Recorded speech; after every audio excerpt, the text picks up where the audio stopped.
আমাদের এই কার্যক্রমগুলো এটা প্রতিবাদী কার্যক্রম, অর্থাৎ আমরা যে আমাদের শহীদ ভাইয়েরা মৃত্যুবরণ করছে তার এই পরিপ্রেক্ষিতে আমরা বিভিন্ন ধরনের চিত্র তুলে ধরতে চাইছি।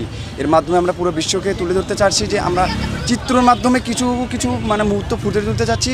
এর মাধ্যমে যেন আমাদের পরবর্তী প্রজন্মের মাঝে ধারণা হয় যে আমরা কীভাবে আমাদের ভাইয়েরা শহীদ হয়েছে, অর্থাৎ আমরা ইতিহাসের কিছু পাতা এগুলো রেখে দিতে যাচ্ছি। সবার জন্যই ভালো চপস্টিক ইনস্ট্যান্ট নুডলস, দারুণ স্বাদে সবার জন্য। দেশ নতুনভাবে স্বাধীন হয়েছে গত 5 আগস্টে। তো এখানে অনেক জায়গায় অনেকজন অনেক কিছু করতেছে, তো আমরাও সেটার পক্ষে থেকে আমরা একটা ছবি আর্ট করতেছি। যে পিছনে দেখা যাচ্ছে সে আমাদেরই ছোট ভাই মুগ্ধ, সে এই স্বাধীনতা আনতে গিয়ে সে জীবন হারাইছে। আপনারা হয়তো বা জানেন যে রংপুরে যে আবির সাঈদ ভাই, উনিও স্বাধীন হয়েছে। তো এতগুলো মানুষ স্বাধীন হয়েছে এই যুদ্ধে গিয়ে, আমরা তাদের স্মরণে কিছু এটা করতে যাচ্ছি। আমাদের 5 তারিখে যে স্বাধীনতাটা এটা তো আমরা নতুন করে 71-এর পর আমরা নতুন করে সেকেন্ড স্বাধীনতা পেলাম।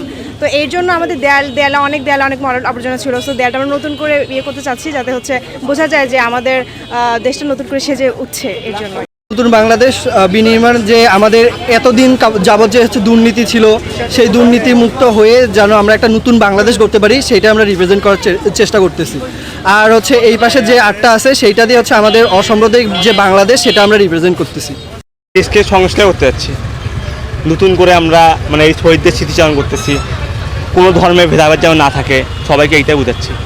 এখানে নির্দিষ্ট স্টুডেন্ট না, যে আসবে সেই করতে পারবে। ম্যাথে আমরা সবাই সমান, দেশে কোনো ভেদাভেদ থাকবে না, কোনো বৈষম্য থাকবে না।